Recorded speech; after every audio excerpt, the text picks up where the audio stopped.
2014, we have nearly 60 million. 60 million livestock. And sheep, Yep.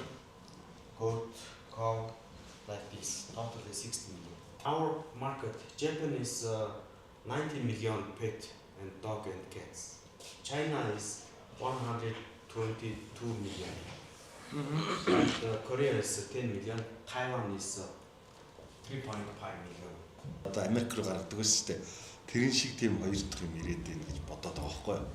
Тэ? Одоо чи хоорондоо тий яг тэр давтамж ирж гин тэгэхээр тэрийг ашиглаад Америк руу гаргаж зарж худалдаалуул яасан юм бэ. Тэгээд тэндээ нэг жижиг өөрийн нэг жижиг нэг юм цэг нээчи Нью-Йоркт битээр яриад байгаа байхгүй юу? Бас тэ тэгвэл яг одоо энэ Тэрнээс жижигхэн. тэрнээс жижигхэн. Зөвхөн дуу одоо нэг манайх нэг дуутай холбоотой мэдэн шүү дээ. Тэрнийхээ жижиг хэлбэрийг л хийж байна. This is all virgin land.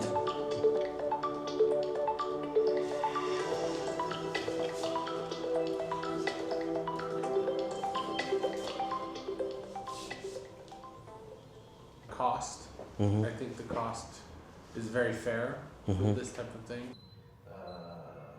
Project in South Korea.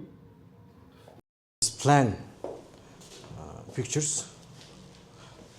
Now already done 2 building and I love that airport.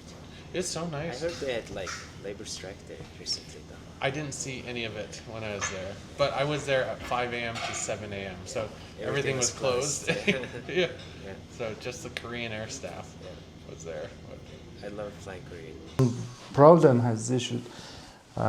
He helped for us and Okay. And if you Okay. can't, just use Chinese. if I have another secret Yeah, just use. synthesis time, I will use just on the No Chinese. problem. No problem. Okay. That's my company. Ehlel. That is my Ming is my son's name. My son's name. Mongolia Ming is beginning. I have registered trademark in just 23 countries already registered that trademark. Oh wow. Okay, and we have just 300 plus employers.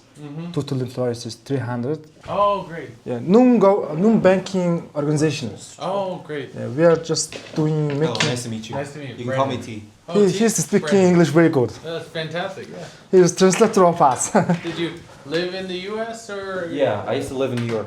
I could. Yeah, you definitely have the U.S. accent for sure. I'm like, how long? As a kid or? My dad's a diplomat, so he used to live there for like 8 years. Okay. He was with the consulate or the UN mission? Securities company, so we deal everything in finance, and we were founded in 2023. We recently got our rights to these companies this year, so we're just starting, you could Yeah. say. Yeah. So 그래서 давхар эдний нөгөө вебийг ногч байгаа байхгүй. Тэгээ угаасаа айгаа гоё үйлчлэгтэй байна. alright. So what our CEO said was, we're looking to get investments from abroad, and more specifically America, and we don't quite know how to like do that. So we have no background in that, and I hear you guys have FDIs in your site because my boss is looking at the website you gave us. We would like to get consulting, if that's possible, to to get foreign direct investment Yeah. from abroad. Yeah. No, absolutely. And how we look at it. So when we think of what foreign direct investment is, it's more than just here's an opportunity, here's the money. Foreign direct investment is also making sure that the risk appetite, country risk, sector risk, regulatory government are all aligned, and a lot of what we do for foreign direct investment, for example, is actually coming into the U.S.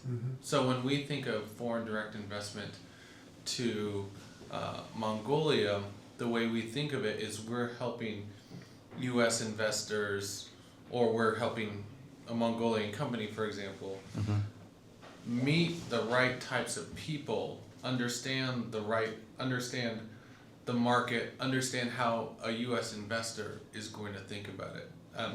Because when I was at JP Morgan, I worked only with technology companies that had venture capital backing. And so we saw hundreds of times what venture capital people wanted.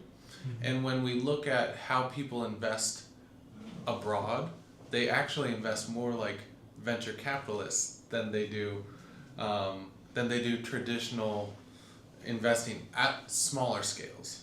At larger scales, it's institutional. It's very much the same because you have much larger fees built in and everyone can do everything. But on smaller scales, let's say 100 million and down, it kind of is a venture capital approach where there needs to be a really good opportunity or series of opportunities. You guys are managing a fund of investments, right? That needs to make sense to them. There needs to be a way to get the money back at some point. You know, and the challenge with Mongolia is that the Turek keeps depreciating in value. So if I give you, so if you present something that says we need $10 million, and I like to build a new building. Say, okay, I like it. Here's $10 million. 1 year from now, that's now $8,500,000, you know, or $9 million in value, just from the fact that it's in Turek. So how do you present that, right? How do you make that seem like a better option? Well, the option is in the growth opportunity. So it's not just what my 10 million is going to do and sit and grow. It's an investor wants to make 20% IRR over a 5-year span. So how do you do 20% year on year in terms of that investment? It has to be in a high growth area, or scalable to other markets. And what I've noticed about Mongolia is that the business models, what you guys are doing for your size, is something that a much larger company would do in the US. But the market is smaller here. So the investor is going to look at it in this way. Can I get my money back, plus the IRR, from the Mongolian investment, and what's the opportunity beyond just Mongolia potentially? If it's real estate, it's real estate, understand. But if it's technology, if it's broader investment strategy, and it's all foreign direct investment is about the numbers, yes, but also how you package and prepare and present it. So I don't know, I'm sure this is stuff that you already know, but that's how when I talk about foreign direct investment, that's what I mean, is that it's not just here's a good opportunity by the numbers and here's an investor. It's how do we prepare to answer all of these questions before they ask.